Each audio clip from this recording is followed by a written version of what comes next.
out so many things about you just in the past 4 hours that blew my fucking mind. I think the Oh biggest boy. thing was well, no, it's not a bad thing. I think it's a No, good no, thing. yeah. Opening for Ken Jeong is a pretty fucking cool thing. I want to start there before anything else.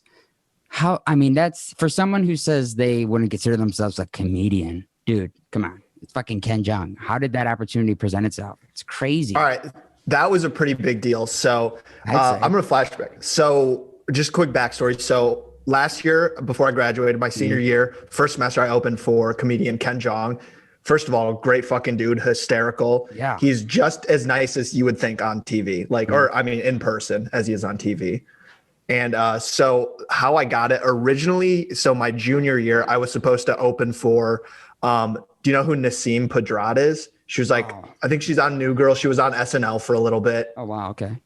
So basically through Ohio State, they have like a union board or whatever, and they bring in, musical talent, comedians, like fun events for the students on campus type of Mhm. thing.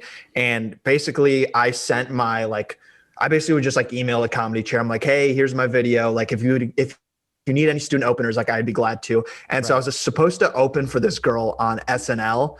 Um, and so I remember like the show was at like 8 p.m. and I had a final at like Mhm. 9 p.m. So I was like, all right, I'll do like my 10 minutes. I'll say hi. I'll say thanks for having me. And then I have to book it to my show or whatever. Right. And that night, right before the show, the fire alarm in our student union went off. Wow. So basically I was like, I had this great like opportunity lined up. I was supposed to open for this person on SNL. I was super excited. And Mhm. because of my accounting exam, I couldn't do it. And so the the activity board was basically like, if listen, like this is just super unfortunate. If you like anytime in the future, if like we can set something up for you, we can. So basically, so I waited a whole year and I Yeah. saw Ken Jeong was coming and I like emailed them, like it was a whole new comedy. Like a couple of people in the group were the same. And I was like, hey, if you remember, I was supposed to open for like kind of just try to, put Yeah. my foot in the door You didn't expect kind of that. thing. Yeah. And so basically, yeah, I sent him my video. I tried DMing Ken. I tried to do a little bit of everything, Yeah. but I eventually saw that. the comedy group was like, yeah, we thought your video was good enough. We'd love to have you open. So I mean, literally, it was just like it wasn't like they saw me and they're like, you're super, super good. It was literally just like I just emailed the comedy chair and got lucky. Like that's literally exactly what That's still happened. insane. And it's kind of a weird way to start this, but it was like I can't shake it. Like I saw that I was on Instagram. Like, what the fuck? But that's crazy. And was it 15 half hour? I mean, I did so he actually brought an opener, so I just did like five up top and then I introduced okay. his opener and then yeah, another and then he went up and he was great. Yeah, it was a surreal night for me for sure. Like the longest 5 minutes of your life. It's I don't know, for shows like that it's like so long cuz like you're like I mean all you can think about is like what you're going to say next, what you're going to say next, but at the Yeah. same time like because you're so in your head at the time just goes like that. Yeah. So yeah, it was unbelievable. There were so many people. One of my friends literally like Instagram lived it too, and it Oh shit. it was crazy. It was awesome. Yeah, I saw that. I'm like, holy shit, that's crazy. So everyone who's listening to this now has established the fact in their mind that you're a comedian. I think we could get that out of the way. But kind of set the scene. Where are you right now? You up in New York? You said, right? Yeah, I'm in upstate New York. Yeah, my mom lives out here, and I'm living with her for the time being until yeah, I work remotely. So whenever I'm supposed to like go back into the office, Yeah. then I'll move to my office. But yeah, for now I'm in upstate New York, and it's pretty quiet up here. Yeah. You've been there for, since the start of the pandemic.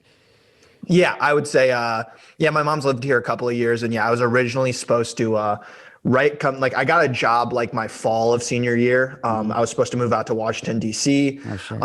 To work in the hospitality industry and Yeah. as you can imagine that is the worst industry probably besides That's like what I work airlines. in right now. It's Oh, you work awful. in hospitality? Sucks, man. Yeah, it's dead right now. I sell to health like hotels and stuff like that. So like Right, exactly. And like I was Eco supposed Lab sort of type of thing. So Okay, yeah, exactly. And yeah, I'm sure you've been like I don't know whatever part you're in. I'm sure it's been super quiet for the past what a year or whatever yeah, it's been, right? crazy. It's crazy. But yeah, especially by you, man. I mean, you were in the epicenter at the start of it, and it's still, I Mhm. mean, it's still like a ghost town to see like Times Square with like nobody around is fucking kind of eerie and wrong.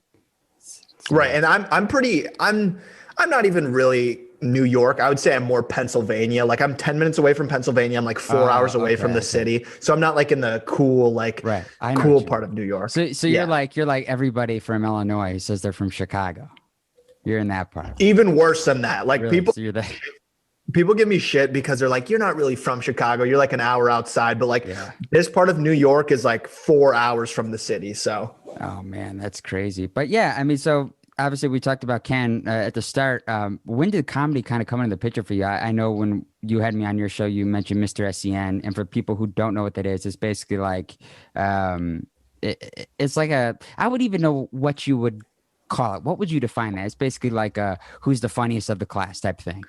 I think the take on it or what the idea is supposed to be is that it's basically like a male beauty pageant, sort of like a male funny take on a beauty pageant. Cause there's like a swimwear competition and like Shit, it's weird. a school spirit wear competition. And then like you dress up competition as well as like a 5-minute talent section. Mm-hmm. And so basically it's like, yeah, this really fun event that the school puts on every year. Yeah. Yeah. So before that, because obviously that was the reason to do that was to go, oh, maybe I'm funny, like I could do this type of thing. What was that moment for you that goes, you know what, maybe I could do this comedy thing or just give this thing a shot. I think I'm funny. What was the deciding point? It was kind of a combination. It was like a perfect storm of like weeks. So I saw Mr. SEN like my sophomore year. It was only for like juniors and seniors. We're the only eligible people who could get voted in. Mm-hmm. And so I saw it my sophomore year, hysterical. I still remember like some of the jokes the people said from watching it my sophomore year. I was like, I would love to do that because I wouldn't say I was like class clown funny, but I was like poke jokes, make jokes with some of my teachers, you know. Right, exactly. Yeah. Stuff like that. And I was always like funny within my friend group. So I was like, okay, hopefully I get enough votes to get in. Mm-hmm. And we can talk more about that performance, but that performance that night was like amazing. Like the fact that it just went well was like, I mean, it was a euphoric feeling that almost is never matched, even performing now. And so I did that. And then that event was like a week before, or the week right before spring break. So I have this like best performance of my life, like an event that I'll never be able to match, basically. Sure, yeah. And so a week later, I'm in California visiting. I have family out there, and I remember like the Justin Bieber roast was on. I think it was something like that. And so I was like, oh, that's really cool. That's kind of like what I was just doing. And then this was the cherry on top that I was like, okay, I need to somehow be involved in the entertainment industry. I saw a live taping of Conan.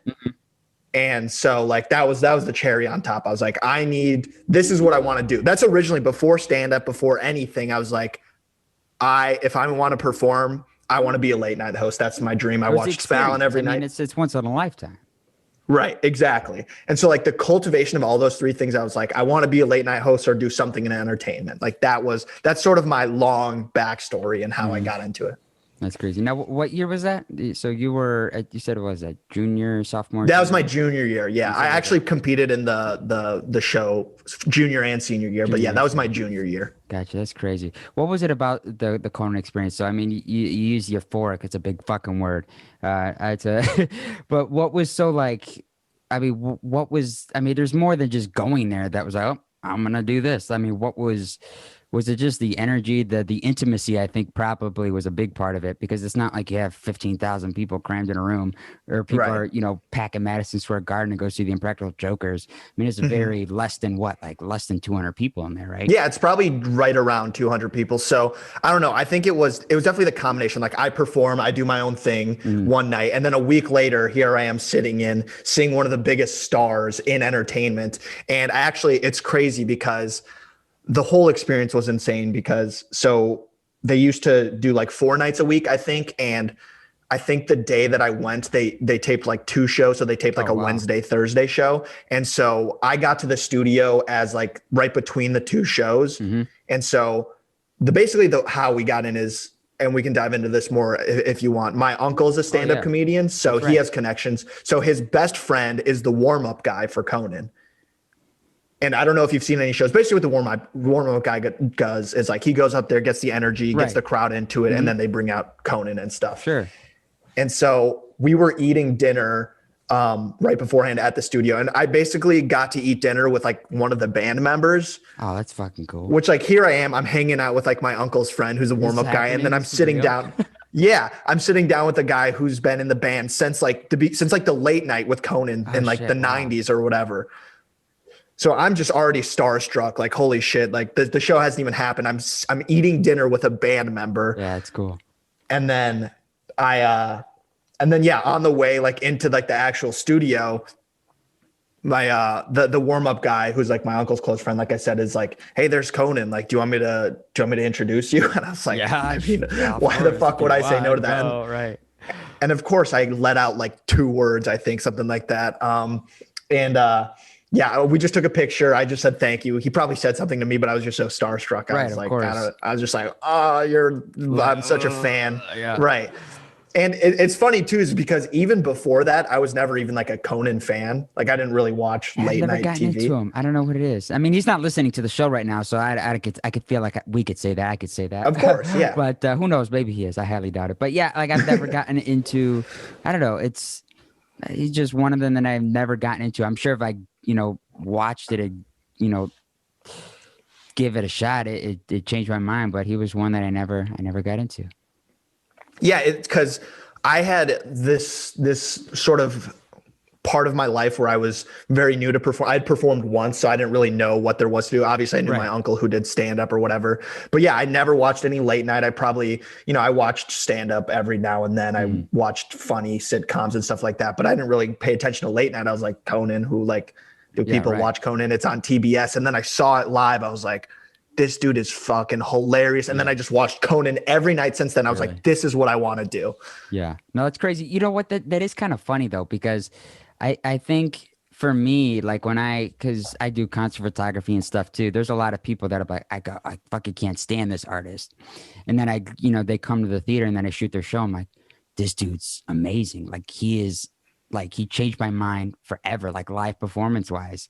And you have those moments like that, even if you weren't even into that type of comedy or stuff like that, but seeing that, I mean, sometimes that's all that, it takes. You keep saying your uncle, he's a comedian, your uncle. Who the fuck's your uncle? Like what's his name? How influential was he? And the tone, the deliverance in how I said, who the fuck's your uncle was probably wrong. Horrible tone, the way I delivered that. But, so who's your uncle? That's probably better. No, who the fuck is your uncle was the correct way to say was a little he would aggressive. agree. He'd be Little like, I aggressive. mean, listen, no, totally. But listen, like, I love my uncle. I think he's one of the funniest comedians out there. Yeah. Obviously, I'm very biased because he's sort of a mentor to me. He's sort of who helped me, become a stronger comedian. See, it was But, aggressive because now you have to talk him up.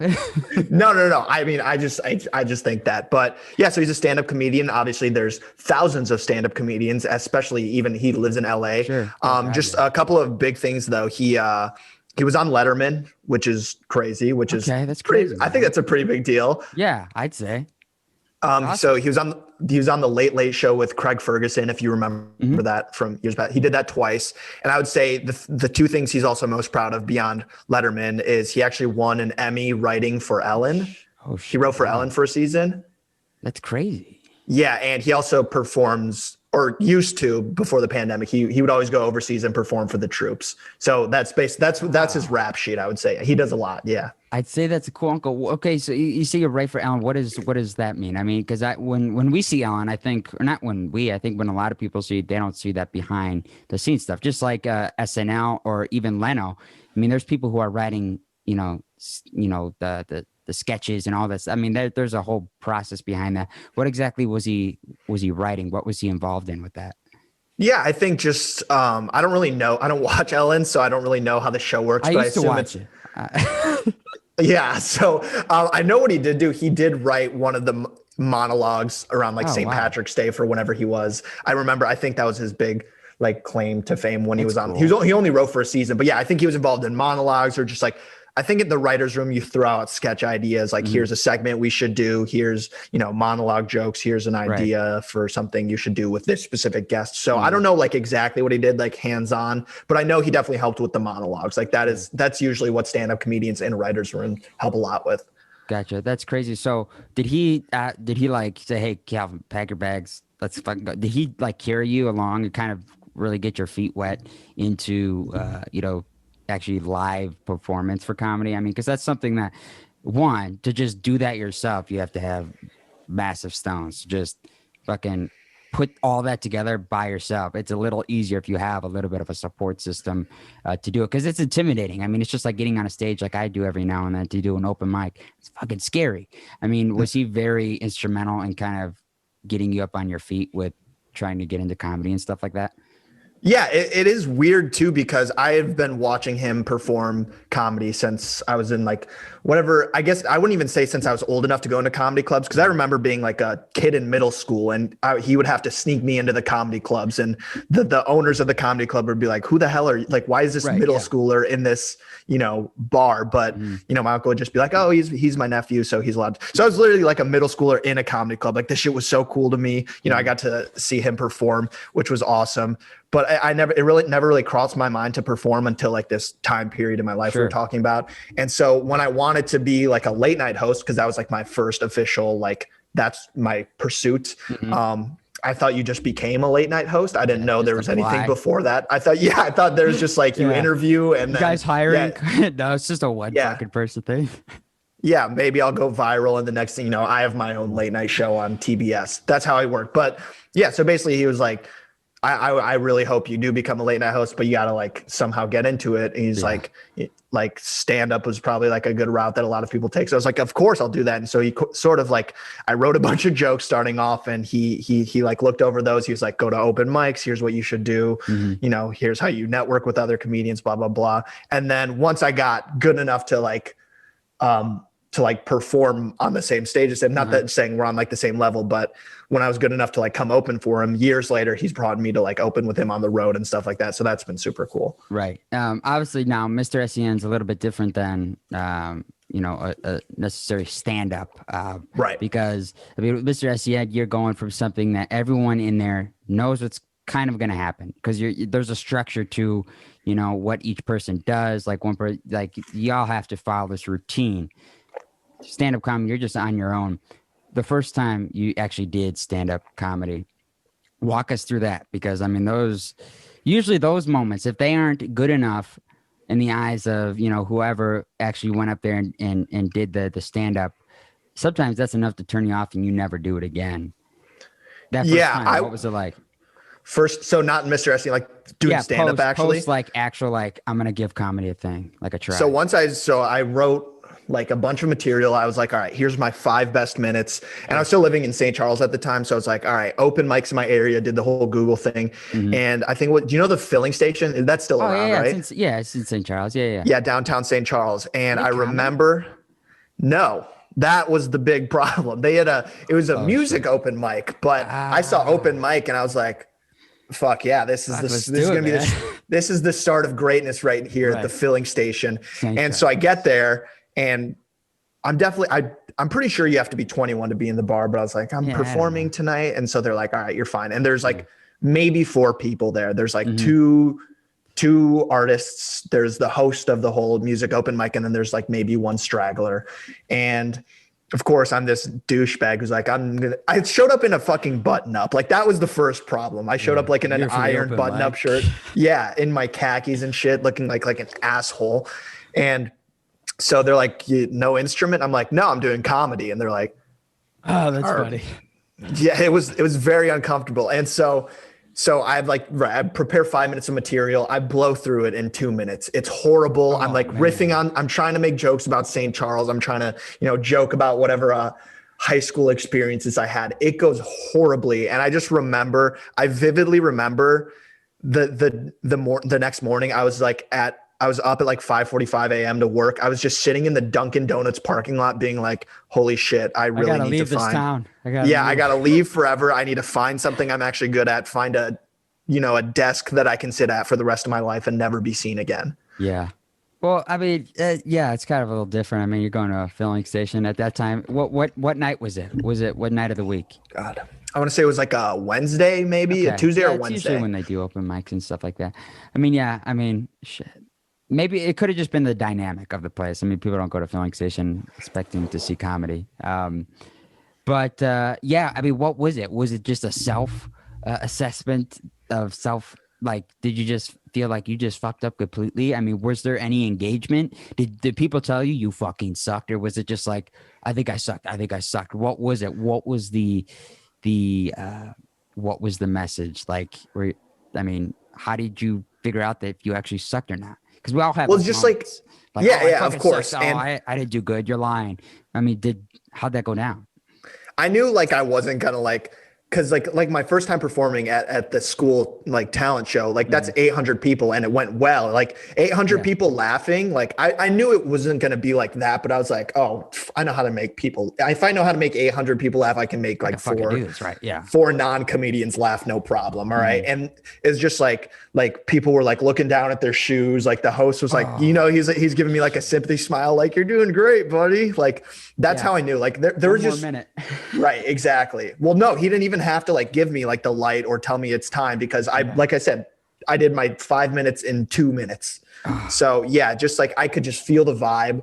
And yeah, I knew like maybe it wasn't just the fact that it was an open mic, maybe it was the fact that my jokes sucked. So Yeah, that's kind of a little shitty to go through. But I mean, you finally mustered up the courage and confidence to get out and do it again. I think that takes more stones than actually getting out there your first time. Like after going out in front of people and fucking bombing, to get out there again and go, let's hope I don't do that again, and to actually progress. I mean, what was so important about that for you? Was that more of the moment for you, you think, of the, hey, I can do this, as opposed to the Mr. SCN, hey, I'm going to do this? Because I mean, you're going out there after a shit facing, just absolutely bombing. right. I think that's where you gain your confidence, is that second time around, getting up there and doing it again. Where was that, and what was the reception that time? So Mr. SCN, in the moment, I'm thinking, I'm like, holy shit, this is something I could do. And then my first, this music open mic, I'm like, I was so fucking wrong. Yes. Like this is, because like, listen, I'm still in the mindset. I'm like, I'm going to be a late night host like very soon. Like once I graduate college, I'll be, living in a penthouse in New York, and, it'll be my city.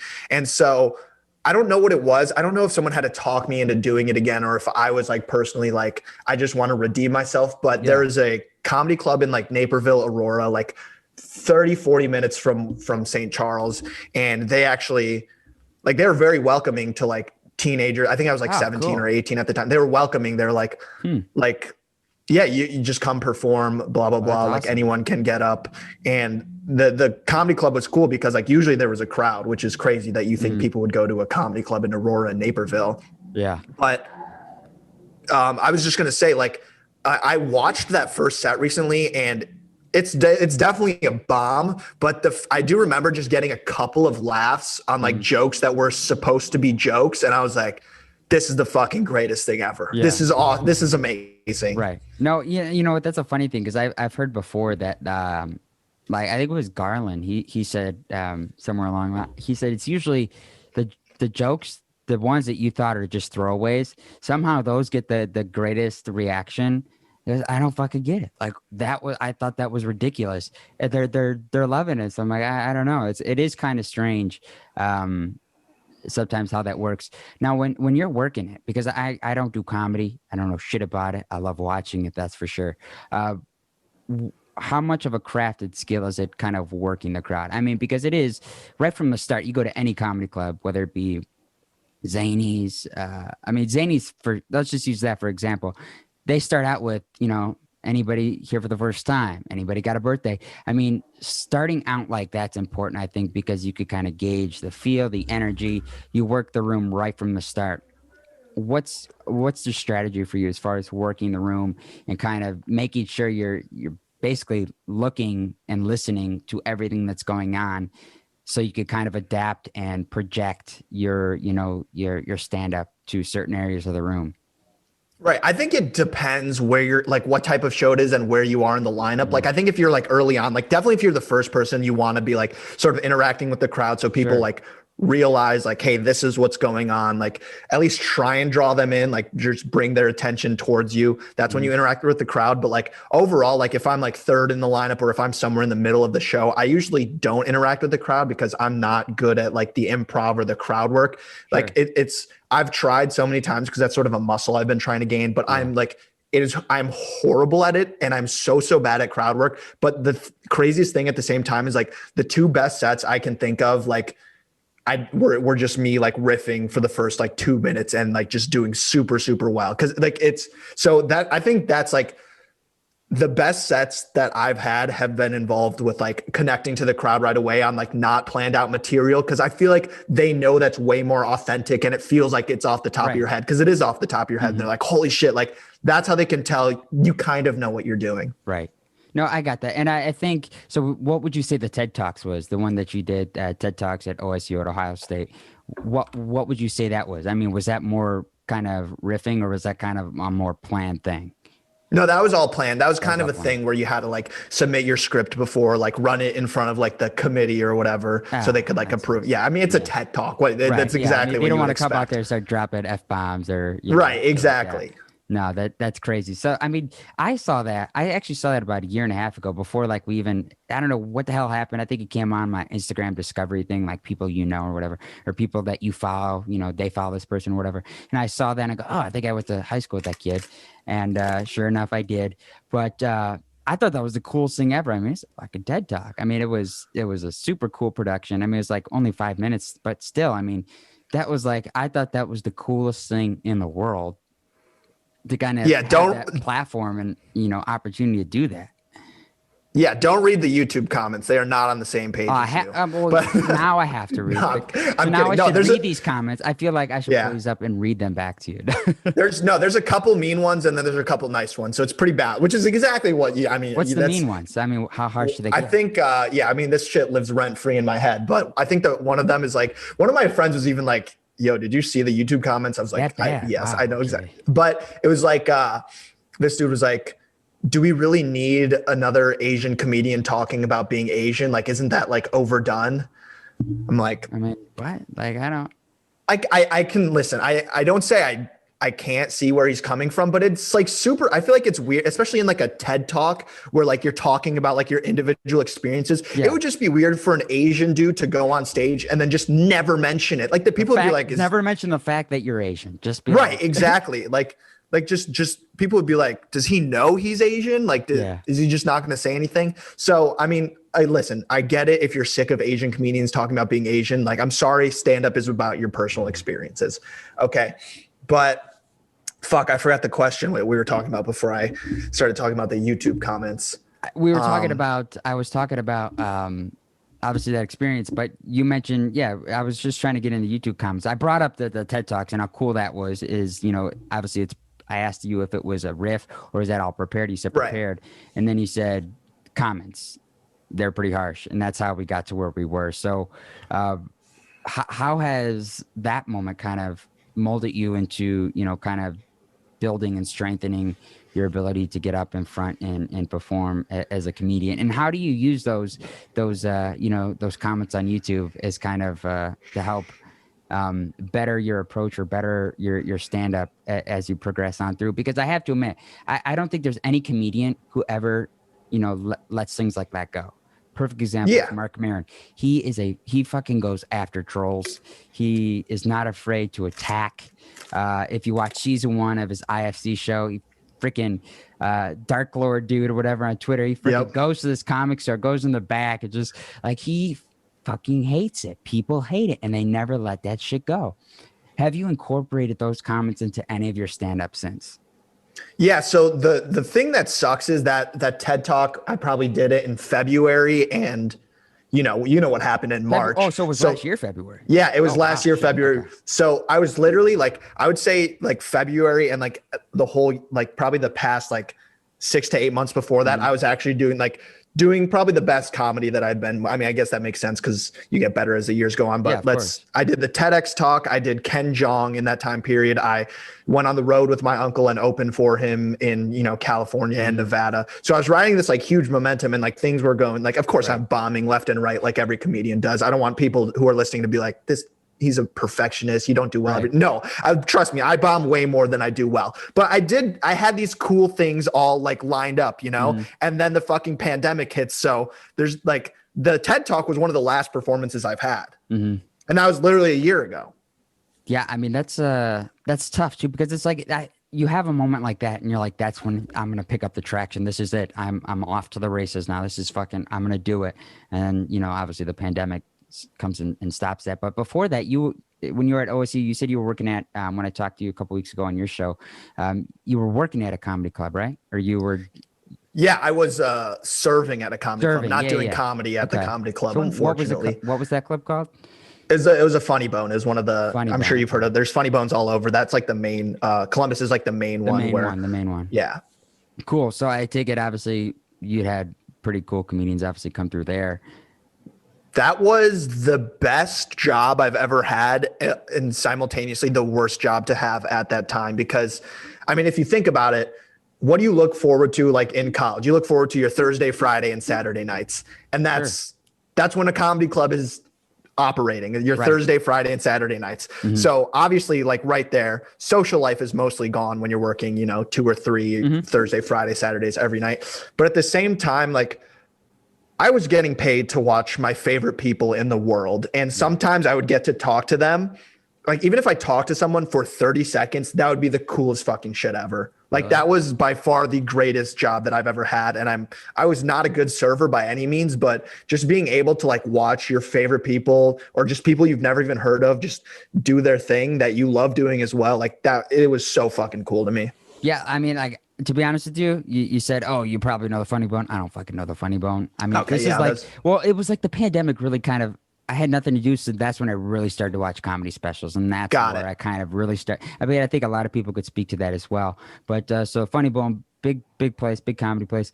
Who are some of the people that are coming through there? I mean, you're saying heroes, pretty fucking big people, right? I guess heroes to me, people would be like, I have no idea who the fuck you're talking. Like, I've never heard of that comedian before. But I got to meet Nate Bargatze, who I fucking love that guy. Also hysterical. I'm trying to get him on in March, but dude, it's crazy. Yeah, I mean, the thing that sucks about that is he's fucking huge now. Like, he's doing theaters and drive-ins and shit. Like, I'm so lucky I caught him. Like, I caught him like at his like last second, like in the clubs before he like, went big time, had a Netflix hour or whatever. Yeah, he was the nicest person. Like, I met him once in Columbus, and then when I was living with my mom during another summer, we saw him at another comedy club and got a picture with him then. He was super, super nice. Taylor Tomlinson, I was a huge fan of her when I was starting comedy, because I think right when I like got into stand-up, like Last Comic Standing was on TV and she was on that season. I was like, she started at 15. Like, that's kind of like me. And so, right. And so, but the coolest story is, I'll tell you this. I saw, Big J Okerson? I know. I don't. Now I do. Go ahead. Yeah, he's a very one of the most funny people ever. He hosts like a show with Dan Soder on Sirius XM, or used to, but he's pretty big in the New York comedy scene. And he literally, like, I remember I was talking to him, and he literally sat down with me for like 25 minutes after a show just to tell me about like like comedy, like stuff that happened with him in Comedy Central, and like, like him being on Comedy Central shows, and like, him like working in the end. Like, he's talking to some fucking, like, he didn't even know I did stand up. I don't think he was just nice enough to talk to me for 25 fucking minutes about like all his experiences on TV and podcasting, just for the fuck of it. So like shit like that is like, there's good people out there. Yeah. I think, since you brought up Nate, that's one thing I saw too. I saw that on Instagram too. That's when I was like, what the fuck? Like, I saw all this stuff. I go, this is crazy for someone who doesn't call him a comedian. But no, for the thing is about Nate for me is my brother and his wife, they were actually going to go see him right before the start of the pandemic, because he had his tour that was going on or was about to go on at that time, got canceled, tickets refunded and all that stuff. But the thing is for me, and I have never seen him before, but he had that special out. So that's where, that's how I saw him, is the way he's able to interact with people without, actually, showing any expressions. That's the craziest thing about him. He literally is a stone face. He's not like Brian Regan. He's super like Taylor, they're moving around. Animated. He's just like reading stuff like, the perfect example. I love the Cecily or Cecil, the fucking line. Cecil, yeah. Cecil. Yeah. The way he presented that, like, that's a funny bit. But if you show that to someone who like goes, I don't get it. I don't get it. It's like, I don't know how he's able to engage a room being so stone cold face. It works. He's great. But I mean, I think that's gotta be fucking impossible. Like, it's just, he just stands there. There's nothing. It's really strange. I don't understand it. He's a huge outlier too, because this was something I was talking about with my friend who I was recommending Nate to, is he was like you don't realize it, but Nate's a clean comedian. Like he Oh, doesn't he's great. swear. Yeah, I And you know. don't like realize that at all. Hmm. Like his attitude's not really like the clean type of comedian Right. guy, you know, not at all, but like he says frick. And I don't think he might say damn once in a while, Hmm. but like the fact that you can be clean and like deadpan and extremely engaging, I mean, that's why he's fucking doing theaters. Like he's just Yeah. a different type of breed. He's so great. Yeah, no, and I think that kind of makes sense as to why you kind of probably got into Taylor too. And I think probably at that time, because the Funny Bone, I think that was right when she basically was kind of per se coming out, because that was, I think, what she said, screw it, I'm breaking free from, playing in family friendly places, Christian churches, all this stuff. I'm gonna be myself. So I think at that time was the big moment for her as far as identification within the comedy world, because I feel like it'd be absolutely impossible. Nate's able to do it, but to do entire comedy, a special full hour straight clean, I mean, do you think you could do it? Absolutely not. No, I was struggling for 5 minutes of a TED talk to be clean. Like, Yeah. that comes with one experience, and two, Really, just you were like, struggling with that one, the like, it was that hard to kind of not like slip? well, it's no, I mean, it wasn't hard for me to not swear. It was just hard for me to find like 5 minutes where I'm like, oh, this will be perfect for like a TEDx talk Right. environment that's clean at the same time. So like that was tough for me. And like yeah, the fact, like even like pros talk about it all the time, like TV sets, like they have to change like this word or this, they can't say piss or Really? whatever. And so like, yeah, Oh it's shit. a Okay. really, yeah, hard process just to do 5 minutes on TV, let alone an entire hour of clean shit. Right. I think TV is a little bit different though than a special, because I mean, specials, they kind of already know that, hey, this is yours. This is your show. Do it. Like, do what you want. But TV, obviously, a little bit different with it's TV. It's fucking, the world is Mhm. seeing this right now. But yeah, no, I mean, that's kind of crazy. And then I also saw Creed Bratton. That was pretty cool too. You got to open for him. Was that before Ken, after Ken? How'd that come to fruition? That was before Ken. So there's like a comedy organization on campus. Like there's like a stand-up club, like not a Oh, club cool. in the sense of like Right. a comedy club, but Mhm. like stand-up organization where, students meet, Group tell of people jokes. who We have love comedians and do Right, comedy. exactly. And we'd have like monthly shows. And one thing we would do is we'd have this like big spring show where we'd like bring in a big act. Oh, So we cool. had one year we had Dan Mintz, who does Tina from Bob's Burgers. Oh shit. Next year we did Creed Bratton. The year after that we did Mark Normand. Some very, very good names in Right. Yeah. Yeah. comedy. And so yeah, they were like so yeah, they would we would have like 6 or 7 of us do 5 minutes up top before that act. And that's how Mhm. I got to open for Creed. Yeah. What is it about his comedy? Because I've never gotten into. I knew he did comedy, but I never got into to his comedy. What was it? What was so big about that moment for you too? Was it just because of the fact that, oh, it's Creed Bratton, or were you always a fan of his comedy? I had no idea like what that he did comedy, and he didn't really, when he performed, he didn't really do comedy. People were confused. People don't know this. He was like in a folk band before he was like an actor on The Yes, he was Office. the Grassroots. It was Right, yeah, exactly. it Yeah, came to he the was Arcada a couple times. Yeah. right. Okay, perfect. So Yeah. so Uh-huh. and people don't know that about him. People only know him as Creed from The Office, and that's sort of like the angle we thought like he Right. was gonna, either A, do comedy, or B, just tell funny stories about The Office. Hmm. And he versus like, he was a fantastic artist, by the way, Hmm. but it was just people were kind of caught off guard, like, oh, this is not at all like your character Right. from The Office. But I mean, yeah, he was still a super, super fun to watch. And he told some stories about being on The Office and stuff like that, which were really fun. I think one interesting thing that insight he said is most of his acting roles were like super serious. Like him in The Office, that was like and he's obviously such a fucking goofball in that show. You'd Yeah. be like, Yeah. you're not a comedic, but he's like, yeah, most of the stuff I do is completely serious. So Really. yeah, he's not really the comedian type, or at least I didn't get that vibe from like talking to him and like watching him perform. Yeah, no, that's crazy. I didn't know about the folk thing either until I started working at the theater. I was going through all like the previous show posters signed. I go, what the fuck? Like, this is like, Creed, yeah. Creed He's from The a Office. original member of the Grassroots, which is crazy. Like every time they come, they were just there a year and a half ago. He was there, and it took a minute to register. I go, who the fuck is this guy? Like this dude, he looks familiar. And I'm looking at him stone cold in the face, because I mean, he doesn't. They still play, but he's not always with them. I mean, because he's kind of, I mean, he was original lineup, but so happened to be schedules aligned. So he's like, yeah, I can. So he joined them, and it was really awkward. It was like 5 minutes just looking at him like, and he like then turned, like trying to break that awkwardness. He's just like Because The I'm like, Office. okay, I really do think it's him, and I don't want to make myself look like an ass. And then it was him, and it was just an awkward, hi. And he walked away. I'm like, oh, that was fucking weird. But I blew it. yeah, I think the thing is with him too is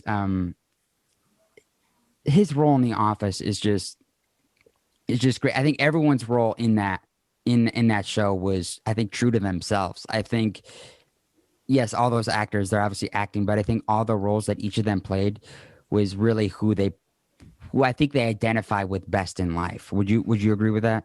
Yeah, I think you could totally see like a lot of like you could see their true colors coming out in their character, if that's what you're saying. I completely agree with that. Yeah. I mean, so it's for me, it's always weird seeing either, like, let's say a bigger star like Steve Carell, for instance, play a something serious outside of The Office. Yeah. Like I can't watch anything with him being serious. It doesn't do anything for me. Same thing with, he's not in The Office, but Zach Galifianakis. Every freaking role he's in, he plays himself, with exception to certain, I forget, there was one he was just in where he was more serious and it was completely awkward. I could not watch it. I mean, who do you think right now is out of everybody in, just in whatever it be, TV shows or whatever, who do you think is the most true to themselves in every single movie or TV show that they play? God, that's such a good question. The reason I ask is I feel like because everyone's watching Netflix now, so it's like you're able to see more of this as opposed to when pandemic wasn't around. You're always moving, you're always on the go. You don't have time for it. Now you get to see all this shit. You go, oh my gosh, like that's the same person in every movie. Who is it for you that like stays true? Oh my God, that's such a tough question. I mean, you'd have to watch a lot of movies, I think. Yeah, I mean, I do watch a decent amount. It's just like, yeah, I mean, there's so many.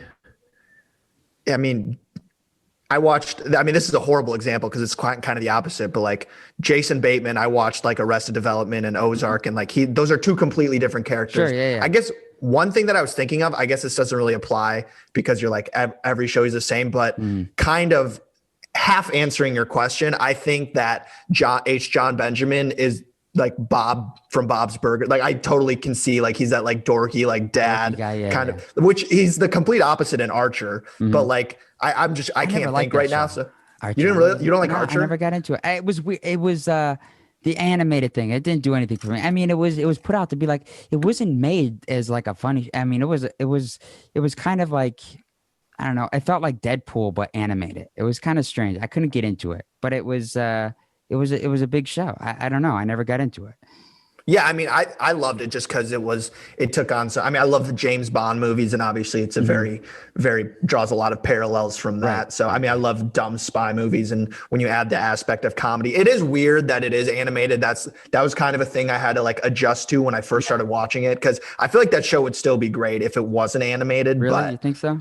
Yeah, I think it would, or maybe I'm biased because I love dumb spy shit. Right. But yeah, I mean, the thing that they changed to like a Miami Vice type of theme and like a private investigator theme in a different season. I just like that they switched it up, but also kept like the spy sort of theme. Sure. No, I mean, another thing too is just driving me fucking crazy, dude, is TV shows and the formats of them in general. I feel like there is no TV show out there right now on television that is running, with exception to maybe Superstore, that isn't police, fire, or law. Like, I don't fucking get it. Like, why can't they come up with something else? Like, there is nothing else. There's all police, fire, or law. Well, it's those Chicago shows. There's Chicago PD, there's Chicago FBI, and there's Chicago Fire. Right. NCIS, criminal, everything. There's nothing outside of that box. I don't know why Hollywood can't figure it out. Like they make a whole bunch of different movies, but they can't figure out TV shows. It's fucking crazy. Right. And I mean, it's insane because I'm actually watching The Wire with my mom right now. And that's arguably one of like the best like cop shows ever. But like, yeah, you're like, I don't know how you're gonna, not that they're gonna top this, but like that show came out in like 2002 and ended in like 2006. You're like, how are you going to do better than that? And these shows aren't doing better, but I think it's just like, it's so like people like simplicity and people like patterns, people like, you know, like confusion, murder in the beginning, and they like shit getting solved. And like a lot of people I feel like have like simple brains where they want to see like a classic storyline. Everyone's just so right. dumb. Absolutely. Like their brain is not at a, they're like, I want to see bad guy. I want to see it become good. Yeah, right. Exactly. Very childish brain. But that kind of leads me into the podcasting thing. I think that's why true crime is like the best. I'm so sick of them. I mean, yeah, I've listened to them. Yeah, there's some of them are good, but even with podcasting, dude, they freaking work their way into there and they're killing the industry. I don't understand it. It's crazy. And you know, that kind of leads into the podcasting thing in general. What kind of cultivated to the, you know, to kind of bring together your show, Name Your Shame, the podcast. I think you actually started September? Was it? Yeah, September, right? Or September last year? Yeah, September of this year. So like 6 months ago. 6 months ago. What kind of led to doing that? I mean, because not only are you aspiring comedian, now you're doing a podcast. So you got that full fucking comedian, the full comedian vibe is setting in. Right, I'm very cookie cutter. Yeah. You're very true to form. I'm going to join an improv group right after the pandemic ends. That is. So what kind of started or morphed you into doing that? So yeah, I've always loved podcasts. I don't want to be like one of those douches who's like, I listened to them before they were cool, but I did. Like I listened to Bill Burr's Monday. Right? No, I wasn't that early. Don't get me wrong. But like, I feel like it wasn't until like at least I was in college where people like I was the only person in my dorm room who like really listened to podcasts. Really? But I'd been listening to them since high school because, like, you know, I was super into comedy and I was like, how can I follow comedy when I've seen every special already? Right, and like, you know, Bill Burr has a podcast, Rogan, etc. And so I've always wanted to have my own podcast. And even throughout college, I've tried having my own podcast on like different topics that never really worked. And then I was kind of just like, I literally listen to podcasts. Like I rarely listen to music. I don't know shit about music because I'm always listening to podcasts. So I'm like, I just have to fucking do it. Right. Just do your own thing. Just have fun with it. And you know what, maybe it can turn into something and that's it. But I mean, I just love listening to other people's podcasts so much. I'm like, I think I would be okay at it. And I also think that, you know, it would be something really, really fun that I could do. Right. I think you hit it too, because one, I think it's just hard just to, you know, sit alone and just listen to music. It's I can't do it. Like I have to be moving around in order to just listen to music, which is why it sucks because I haven't really listened to much music. You would think, oh, pandemic, all you're doing is listening to music. No, because it's like, I'm not doing anything. I'm just sitting in one place. It's like, it's hard for me to listen to music just idle doing nothing. Like I have to be moving around or driving to listen to music. For podcasts is different though, because it's giving you something that you're lacking, and that's social interaction or, you know, in-person interaction, because it's fucking pandemic. You can't do shit. Or it's harder to do it. So that's why podcasts, I mean, that's the easiest way to do it. It gives you like, it makes the loner person that you are, or, you know, people who listen to podcasts make them feel like they're socially included, it's kind of sad, but that's why I love it. I feel like I'm communicating with these people when I'm not. Right. It's much easier to listen to that than just music sitting idle. I can't do it.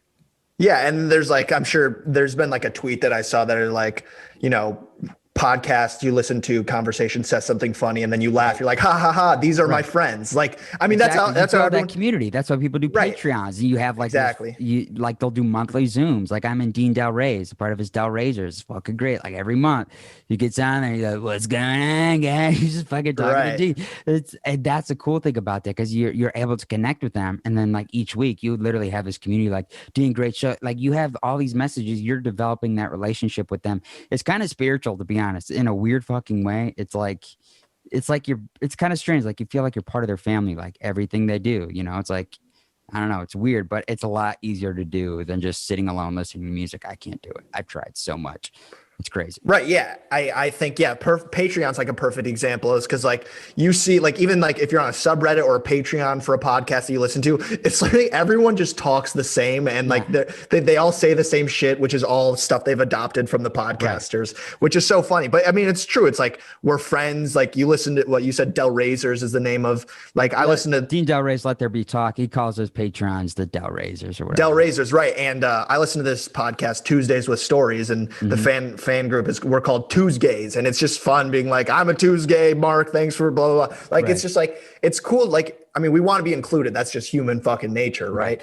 But so I mean, that's the great thing about podcasts is like on a surface level, it's like we're there listening to these funny people's conversations. But then beyond that, now with like Patreon and like social media, we're like actually like all a fan club kind of hanging out together. And music, you don't get that at all. Yeah, it's kind of just like I mean, you can't like podcasts like you can't talk to the people either because it's just tape conversation. But music, you can't like there's no you can't interact with that. It's just like it's weird and it doesn't change. You listen to the same song over and over, it's the same song. Podcast every week is something different, which is a little bit easier to get used to. But you mentioned tweet in a sense. It's a couple like less than 30, 40 seconds ago, and that's something I wanted to bring up. You actually had a tweet that was read by I think it was what Fallon. On, yeah, that's pretty fucking cool. I think that was kind of what that was also. I know that was a big moment. Touched on this a lot. National millions and millions watch his show. And it's like, holy shit. Did your followers go up or no? Did you not see any? Kind of, not really. Or did you lose followers? That would be the most depressing. I did not lose I did not lose followers. Thank God. followers. Yeah. That was definitely part of though. I think that was right before I started stand up too. Cause like there's a big time period between, doing that performance, seeing Conan and then actually doing stand up. Like there's and that happened in between there. So I was like, all right, obviously I have a lot of skills, which is not true, but that's how when Fallon's reading your tweets, you think a lot of yourself before you now do I an need open that mic. Check mark. Right. Give me a blue check mark and then let me do an open mic at the filling station. Get a manager. We'll be good. This one's from @Murata. He says, went to set my bag down at my gate. The zipper caught onto my shorts and pulled them down completely. It was like, sir, take your laptop out. Leave your, please put your junk away, sir. Take your laptop out. No packages on the plane. No suspicious packages. That sack can't come on board. The fact that he had the balls to do something know, like that's that. You know what I mean?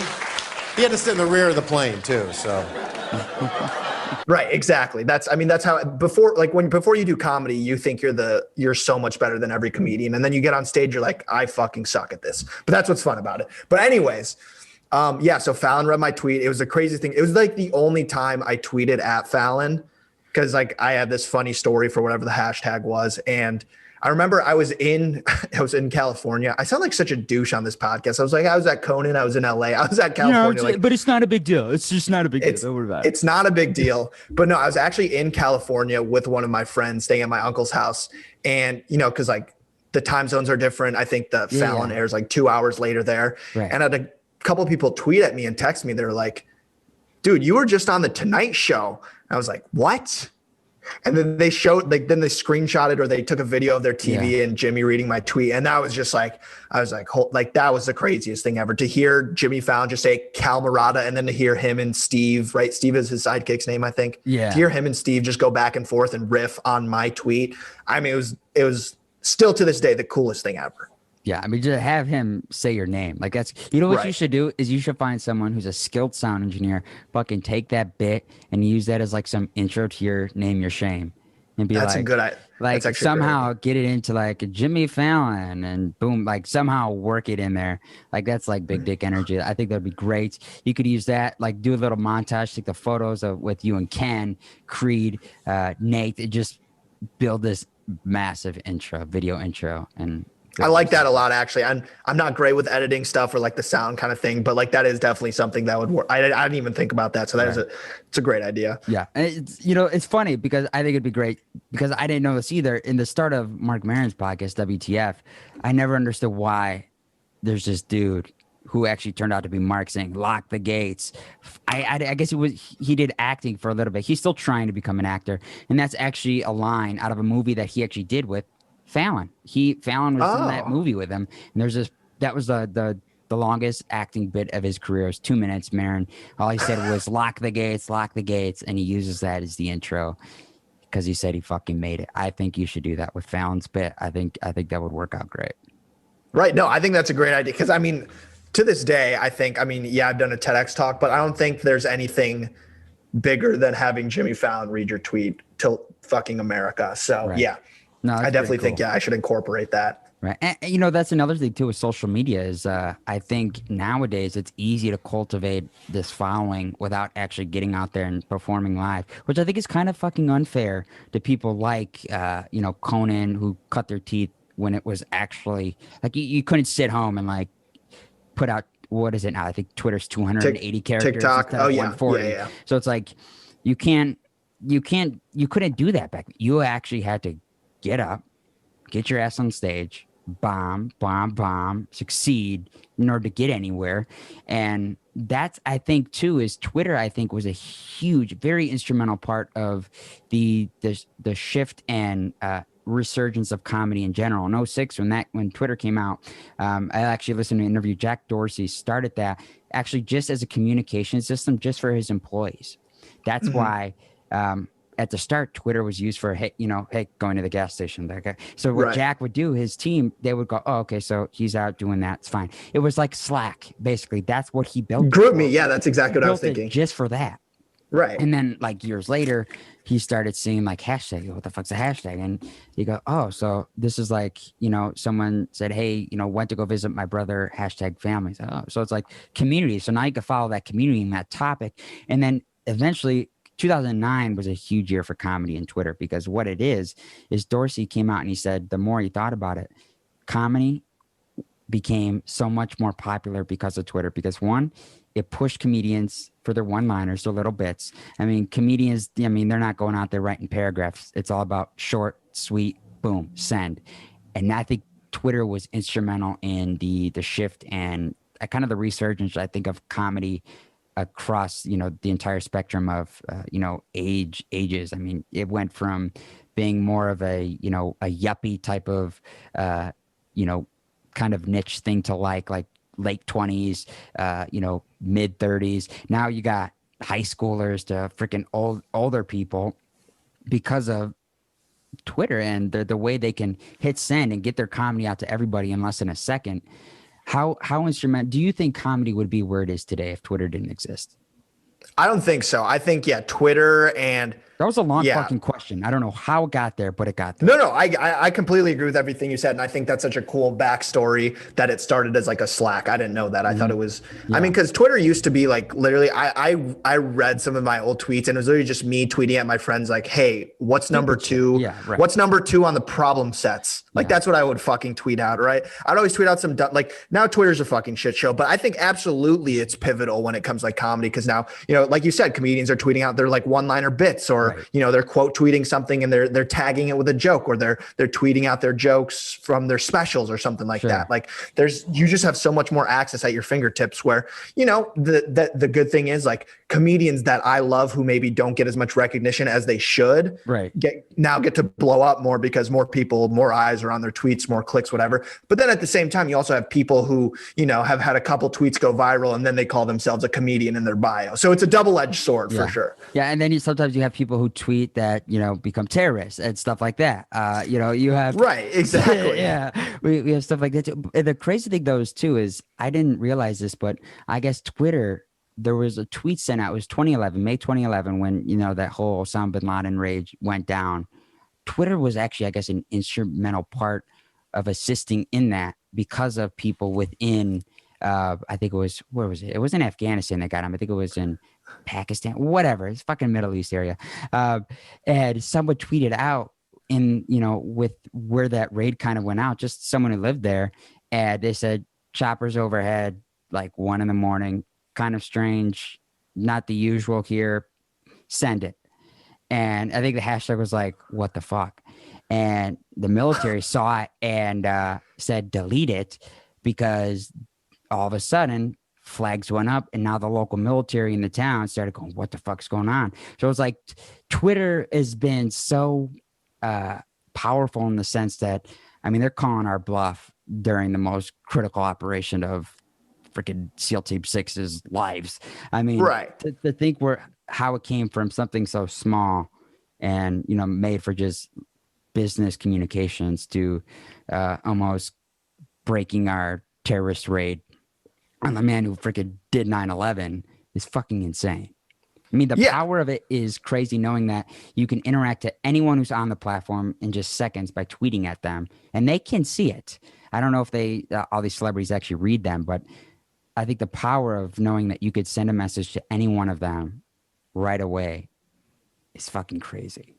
Yeah, it's insane. It's like there's not famous, but like a semi-famous, someone you like really. I'll give you an example. So, like we kind of talked about this on my podcast, but we both really like Barstool Sports, and so I wouldn't call them those famous. I mean, they're kind of famous in our eyes, but they're people we look up to. They're these personalities that we really love. Right. One of the guys from Part of My Take retweeted one of my tweets, and like, I mean, he doesn't know who the fuck I am, and the fact that he retweeted, like, it was PFT. Okay.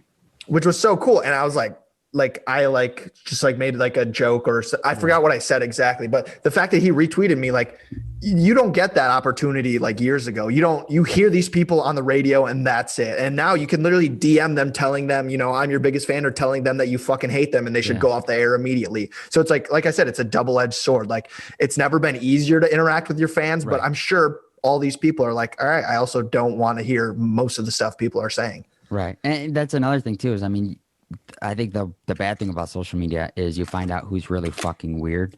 For you, who's the one person that, like, if you were able to get through and you were able to communicate with them finally, who would be the person that you'd go fucking crazy? Like, if you were able to send them a message and they'd actually see it or respond, like if they like retweeted me or like DM'd me like back. that, It's a good question. Probably maybe like Bill Burr or something like that. Cause I mean, he was probably the biggest. I mean, I still say he's my favorite comedian. Obviously that's kind of like a basic answer because he's become so big now. But I mean, I loved Burr when he was really not unknown, but like the average person didn't know who Bill Burr was. Right. And so, I mean, I listened to his podcast every day for years. And so, yeah, I mean, he's a huge influence on my comedy. I was like, the fact that like, I saw him and I was like, oh, you don't have to just you can literally just rant and it can be funny.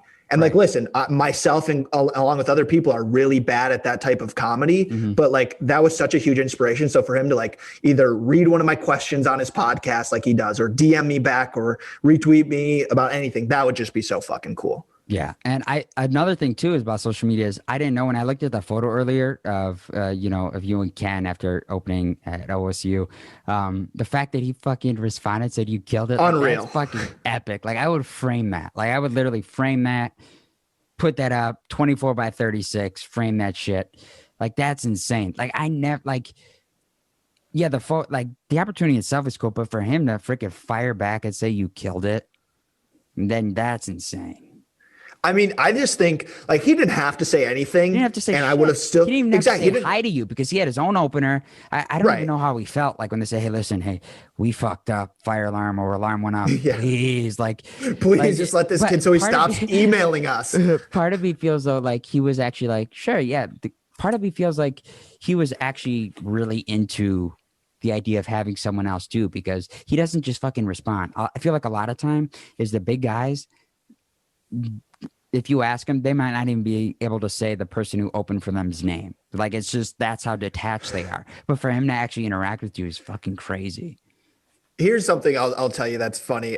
So my first ever like road weekend, like I was hosting at this club, like in a Detroit suburb, and I did like a whole weekend of shows, and the entire week, never spoke to the headliner once. He didn't know my name. He didn't say any, he didn't even say hi to me. And listen, like, I'm not one of those people who are like, you have to sit down and talk to me and tell me how to get good at comedy. I don't fucking care about that shit. But I feel like you should at least say hi to me once, or at least be like, hey, I'm gonna be on the road with you. Fucking know my name. Right. At least I think you should shake my hand once. Like, I don't know. Maybe I'm asking I could be like some stuck up bitch who's like, but I just think, I'm the host. I wish I could just, say, hi, my name is Cal to you, which I never said to him. So this guy he's not a known comedian, but he was headlining at this club. Not a known comedian, never learned my name, never said a word to me. That's fine, whatever. But then you have Ken Jeong, who's responding to my Instagram comment. I'm like, boom, boom, boom. It's not that, like, I don't need that recognition. Not at all. I'm just saying, like, it is the little things. You don't need to respond to me, but just if you say hi to me, that's fine. Like, it's just crazy how like different people are. That's the point of what I was saying. Yeah, no, I get that. I mean, social media is just absolutely great. I mean, honestly, I don't even think I would be doing half the stuff I'm doing without of it, because you build that following, you figure out what's working. And that's the biggest thing I think too, even with comedians, you figure out, okay, what's going to work? How's this being received on here? Could I kind of take this little segment and make it into something else and maybe get 15 minutes out of this live? Sure. Well, this is working. You're able to kind of build content and, kind of see it evolve over time. And that's the crazy cool thing about social media, because you go to gigs, you're seeing these comedians or people who follow these comedians, who are with them every single night because of social media. You're able to see like, hey, I'm going to be here, here, here, and here. I'm eating here, here, and here, and here. Now you're going out to dinner with like your fans. It's fucking crazy. But for someone who, before we wrap things up, for someone who was just get their, basically like everything started to come together, pandemic says, no, fuck you.